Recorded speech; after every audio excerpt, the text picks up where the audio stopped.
Yo, what up guys, I'm Sammy and welcome back to the Soul Brothers channel, and this is my full performance review of the Adidas Trae Young 2. So this shoe retails for 140 bucks, and of course this is Trae Young's second signature shoe with Adidas. If you guys do want to cop, I'll try to leave an affiliate link in the description box, but let's get it started off with the Tracciones. And in this color we have pretty much a solid white rubber outsole. We have a mix of kind of like a little bit of herringbone and kind of like an L-shaped pattern on the stripes, and then here in the forefoot we got a circle and it kind of circles out on itself, and same thing here in the heel. So how is the traction? So at first it was really bad, it was trash, and I was sliding around all over the damn place, right?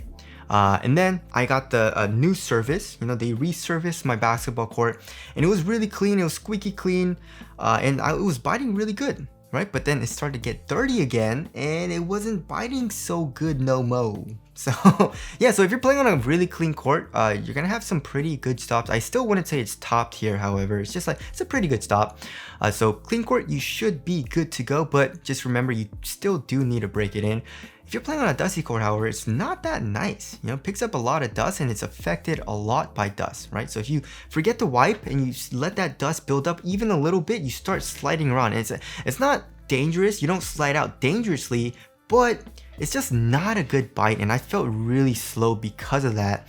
And even on like the really clean court, right, the newly resurfaced court, even though like they don't clean it and it's still like, it's getting dirty, it's not like super dusty and it's not as dusty as it was on like the old floor, right? So yeah, I'm still sliding around on the new floor, which sucks. So yeah, if you're playing on the dusty court, this definitely is not a great option. If you're playing on an outdoor court, you should be okay. It's kind of weird, however, you know, like where the herringbone is, right, around the lateral and medial side of the shoe, the rubber is actually pretty hard, but then like these kind of like circle ripples are very soft. So yeah, I feel like this part will rip off and wear out pretty easily, but this part you should be fine. So just take it with a grain of salt, of course, but it's probably not the best option for an outdoor court. So yeah, I mean, I didn't really enjoy the Trae Young 2 that much because of the lackluster traction. Again, it wasn't terrible, but it definitely wasn't amazing, and I like to play in amazing traction, right? Also, here in the middle of the shoe, and kind of like runs along the entire length of the shoe, is like this plastic plate, right? And it also acts as kind of like a lateral counter here in the midfoot. There is a hole here in the heel for the boost, and then here in the middle of the outsole we have the prime knit. It exposes a 360 sock knit upper, which we'll get into. But as far as the overall heel to toe transition, is very, very nice and smooth, right? So here in the heel, got a nice rounded shape and fully exposed thick boost, guys. Look at that. Super damn thick, you know, thick with 3 C's. It's nice. Got nice compression, super soft here in the heel. And then in the forefoot, we have a little bit of a curved shape, right? And also we have good forefoot flex. You know, it's more on the like stiffer side of things, comparing it to like, you know, the 808 2, you know, which is super flexible, but it still has pretty good flex here in the forefoot. So overall heel to toe transition, very, very smooth, and I really liked it. And now moving on to the cushioning setup, one of my favorite parts about the shoe, honestly, right? So here in the heel, like I mentioned before, we got boost, and it's really nice. You know, there's a lot of compression. It also doesn't feel too soft and mushy, which is good. You know, maybe if you're a little bit heavier, you might feel it a little bit more, and you might feel a little sluggish, but I still don't think it'll be terrible, right? But for me, I didn't really notice it all too much. It just felt really nice and comfortable. And then here in the forefoot, we got light strike. But one thing that I really like about the heel boost setup is the strobo board, right? So if you remove the really crappy insole, the paper stock insole that Adidas usually gives us, you can see like a cloth over the strobo board, right? And a little bit of stitching. There's a lot of stitching in the midfoot, right? So yeah, the part here in the heel has a good amount of give. It's soft, so the step in comfort, you can definitely feel your heel dig into that boost, which feels great. But here in the forefoot, it actually does get a little bit stiffer, right? So it's not great for step in comfort in the forefoot, but once you get going, you can definitely feel the light strike just a tiny bit. It gives you a little bit of bounce, a little bit of compression right underneath your foot. So the step in comfort And the step and cushion is actually really nice. I liked it. And as far as the court feel goes, it's pretty good. You know, here in the forefoot, you got pretty good court feel, but in the heel, you actually, it gets pretty high up off the ground, which isn't terrible. You have a very high offset, but you know, if you want like a more flatter offset, I guess this isn't a great option, but you know, honestly, I don't really mind it all too much. I just like to have like the forefoot to have really good court feel, right? Overall impact protection is great, especially on heel strikes. You know, you got a little bit of bounce, just a tiny bit from the boost. You know, boost is more like soft, but there is a little bit of rebound back. So overall, it's a great cushioning setup. And now moving on to the material. So we got the 360 knit. So they're calling it the Sock 360 knit. And I'm guessing it just goes all the way around, kind of like a sock. You know, very similar to the Kobe 360, right? So yeah, so at first, this material was actually quite flimsy because it felt like a little glued down, right? And it's broken in now and feels actually pretty soft, but not as soft as like other knit, kind of like the Rise Nitro and like the Battle knit in LeBron's. But you know, overall it's really thin. It's actually really thin for a knit material because usually they make knits a little bit thicker to give it more support. But if you do that, you know, it gets really hot and it's not as minimal feeling, right? So I guess I do like what they did here. So I don't really mind the gluing down all too much, you know what I mean? Because it's relatively thin and also like there's no pinching or anything, you know what I mean? So that's pretty damn nice. Here in the midfoot, it's the same knit material and it's really, really thin. And also here in the ankle collar, we have a nice stretchy knit collar, which makes the shoe a little bit easier to put on. And it feels nice over the ankle bone. And then here where the tongue's supposed to be, it's a little bit more of a stretchy knit as well. So overall, when you break it in, it gets soft, it gets comfortable. There's not a whole lot of padding on the knit, but here in the ankle area, we actually have quite a bit of padding. So that feels nice and cozy in the back of the shoe. But however, I did have a good amount of like, it wasn't pinching, but this part, I don't know what it is. Maybe it's because the eyelet, I don't know, but this part right here was hurting a good amount, you know, and I did need to break it in, and once I did, it didn't hurt as much, but it still hurts a little bit, right? And just like around this part and also kind of on the lateral side, it did hurt, so be careful on that. But the overall material is pretty damn nice. And also I do like the little touch of like, it's kind of like a felt type of material, right?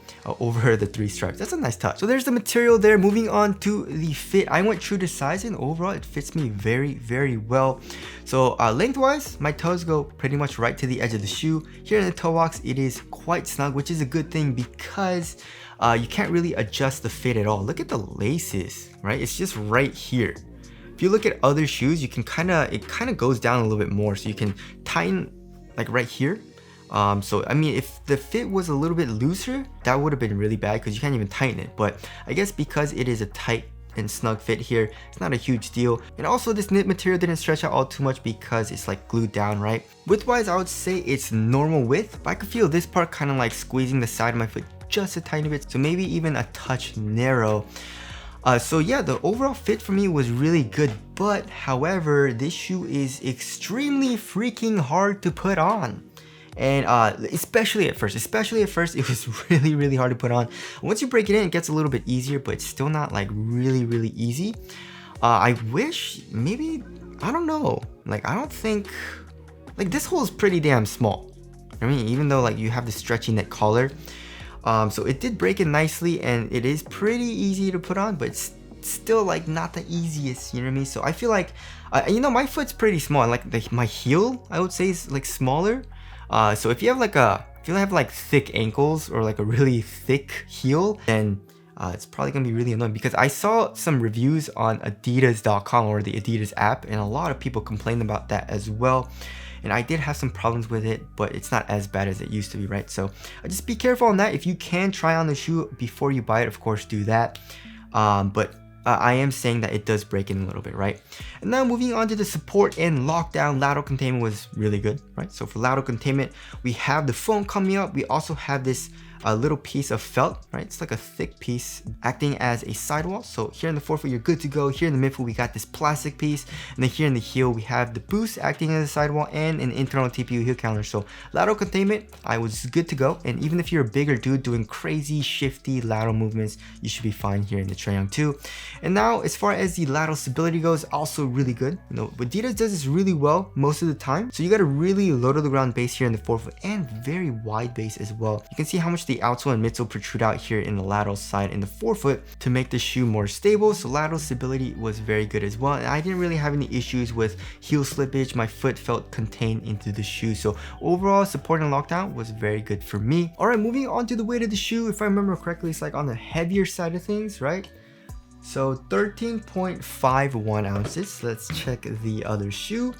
13.79. So that is like 0.3 ounce difference in weight, and that's like the max I'll allow for quality control. But anyways, yeah, it's on the heavier side of things, and it definitely does feel a little heavy. It feels a little bulky as well, just because it bubbles just a tiny bit, right? Nothing crazy, but I'm comparing it to shoes that are super minimal and very lightweight, like, you know, the Curry 10 or the PG6, the WOW 10 even, you know what I mean? So compared to those, it's like a little bulky and a little heavy, but it's definitely not anything terrible. But of course, for me, I like to have a very lightweight and minimal feeling shoe, so it's not the best for that, but it does support really well, right? But overall, as far as responsiveness goes, it's not the most responsive shoe because of the traction. I mean, when I was playing on a clean court, it was really nice, right? I enjoyed playing the Trae Young 2, but it's not the best on dust, right? And also, I did have a good amount of pinching here in the ankle area on the lateral and medial side of the shoes. So that was also a little uncomfortable. So there is the weight there. Moving on to the ventilation, you know, it's not very good. There's like really no airflow through this knit. And it is thin though, so it doesn't retain heat that much, but it's a knit, so it kind of gets a little bit warmer. So the ventilation is all right. And moving on to the aesthetics, I really like it. You know, I really love this 3 stripes design that kind of goes all the way into the outsole. And the knit looks great, and the overall aesthetic of the shoe looks great as well. So tell us what you guys think of the aesthetics down in the comment section below. So wrapping things up, I really wanted to like the shoe, guys. I really wanted to like it, but the traction was lackluster for me. Again, it wasn't terrible, but you know, I like to have top tier traction, you know what I mean? Cushion was amazing, materials were great, you know, it fit my foot pretty damn nicely as well, but also like the pinching was a little annoying, right? So yeah, because of those reasons, I mean, it's not my favorite shoe. It's definitely a pretty good shoe to get though, you know, it's a solid shoe. I definitely don't think, you know, it's a terrible option. And if you do want to get it because, you know, I don't know, Trae Young's your favorite player, or you just like the aesthetics of the shoe, then you can definitely make it work, right? But there are better options out there in my personal opinion, like these shoes. You know what I mean? And as far as like play style and like position, if you're a guard, probably not the best option because of the lackluster traction. And if you're a bigger dude, however, you should be fine. But like, again, be careful if you have like a thicker foot because of the smaller opening on this shoe, right?